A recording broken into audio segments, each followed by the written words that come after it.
with a new man, Russ Wilcox. Welcome to Gainsborough. Thanks very much. Good to have you here.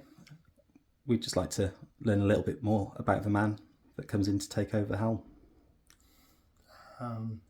59 years old, so experienced, obviously. Playing career, managing career, coaching career, head of recruitment. Probably done most things in football. I've still got drive and desire to do well. So how did the job come about? How did it sit with you when you saw it advertised? Very well. I know this club. I've known this club a long time from the Scunthorpe days. We used to come and play pre-season games here, so I've always looked for the results. It's a nice setup, nice people involved. Always made me feel welcome when I've come to games. Just a nice, friendly club that hopefully, we can get back on track and hopefully win some games. So just to unpick a little bit more of your career in football, started as a player, 4 clubs, over 100 appearances. Shows a good degree of loyalty to a project, to a club. Just tell us a little bit about your playing journey. Yeah, my journey's an interesting one. Actually played non-league myself at Frickley. Just looking at a picture in there of Gary Malander, who I played with 40 years ago, I think, at Frickley. Started at Doncaster Rovers, made my first team debut at 17, last game of the season at Mansfield away. Me and a lad called Glenn Humphreys, who had a good career as well. Unfortunately, it didn't work out for me the second season. Got released, went into non-league football, playing in National League with Frickley Athletic for 4 seasons. Played midfield, went to Cambridge on trial. The manager there, John Doherty, said, "Have you thought about playing centre half?" I said no, but he planted a seed, went back to Frickley and eventually got in at centre half, and to be fair, my career kicked on then, got in the England non-league team and then got transferred to Northampton Town for £15,000, I think it was at the time. That would be 1986. Went in there, some really good players, Trevor Morley, Richard Hill, Eddie McGoldrick, all went on to play Premiership football. Won the league the first season, League 2, 99 points, 103 goals. Thought to myself, a piece of cake, this pro game. 4 years there, really enjoyed my spell there. Got a really good move then into the Championship with Hull City.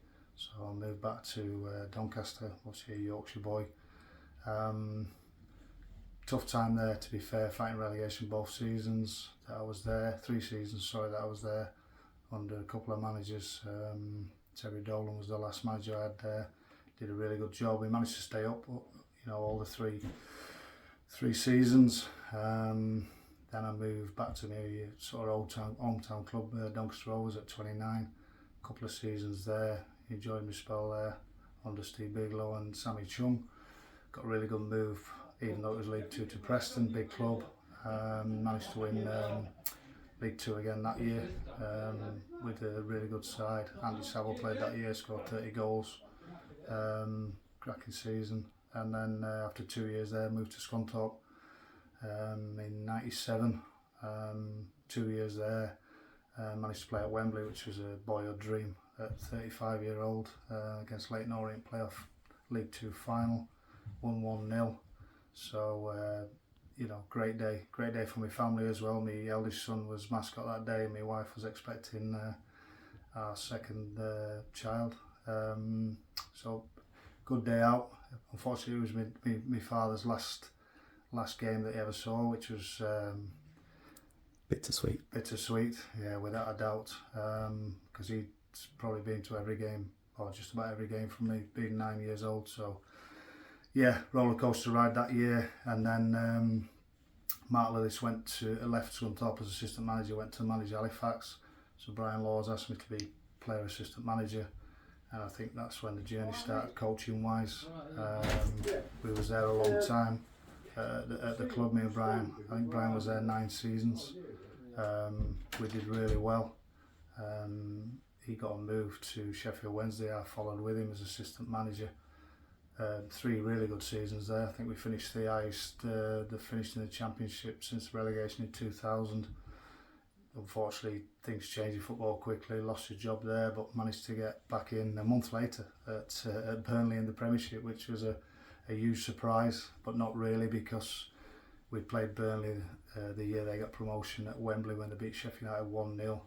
We beat them both games. We beat them 4-1 and 4-2. So I think we planted the seed in the owners at Burnley.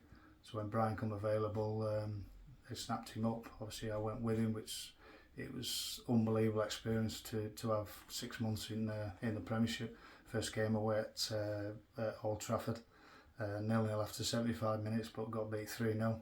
Stood in the technical area next to Sir Alex.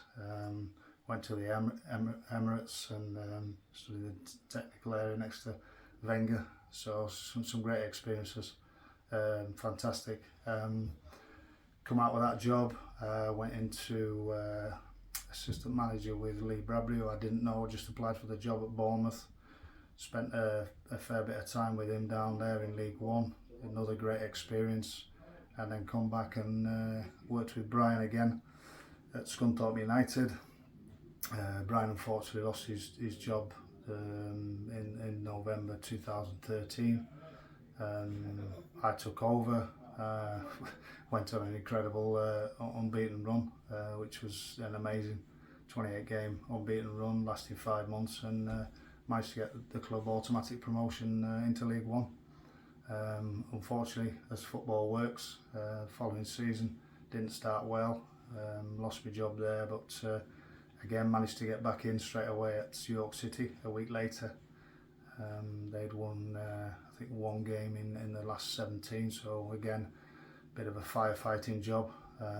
Managed to keep them in League Two with 4 games to spare comfortably. Did a really good job, I thought, at York City, because that was challenging, going into a club that was struggling. Used the loan market really well, but again, poor start to next season, and football again kicks you in the teeth at times. And after that, York City, it was more of recruitment role at Doncaster Rovers under Darren Ferguson and Gavin Strachan. 2 fantastic people, 2 fantastic professionals. Absolutely loved that job working with those 2. Learnt so much from those 2. Then back in at Scunthorpe as 21s. Come out with that, and then the Farsley journey, which again was challenging, really challenging. No win in 3 months. Scratching my head thinking, why have I taken this? But that's what I like doing. It was a challenge, and we achieved as goal of staying up on the last day of the season.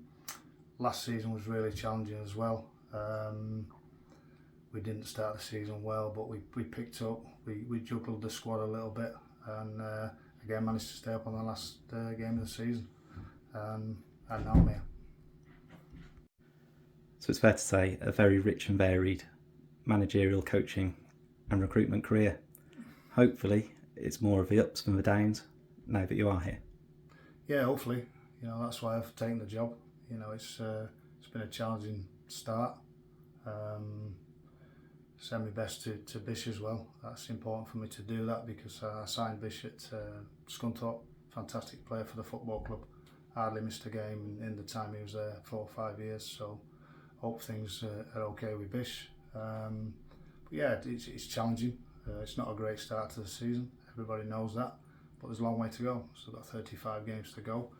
I've just got to make sure we turn things around as quickly as we possibly can. Might take a little bit of time. You need time as a manager just to, again, juggle the group if we have to. I'll have a look first. I never make judgments before I give people a chance. I did that at Farsley, and then eventually you move the squad around, you evolve things, you bring in your own players that you want to bring in, and hopefully that gets us results, because it's a results-based business. People talk too much sometimes about philosophy, identity. We've got to come in here, or I've got to come in here and find ways to win football matches. I'll have a look at the group. I'll speak to Darren Stamp, because obviously he's been here with Bish. He'll know more about the players than me, and we'll take it from there. But a clean slate for everybody in the camp, an opportunity to impress starting tonight. Yeah, that's right. I've got a meeting tonight. Set down a few markers. What I demand the main one is hard work. You know, that's non-negotiable.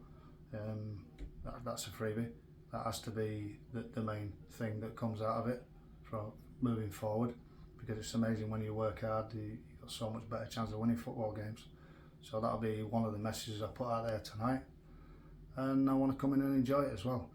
Hopefully enjoying it means getting wins, because that's what I'm here for.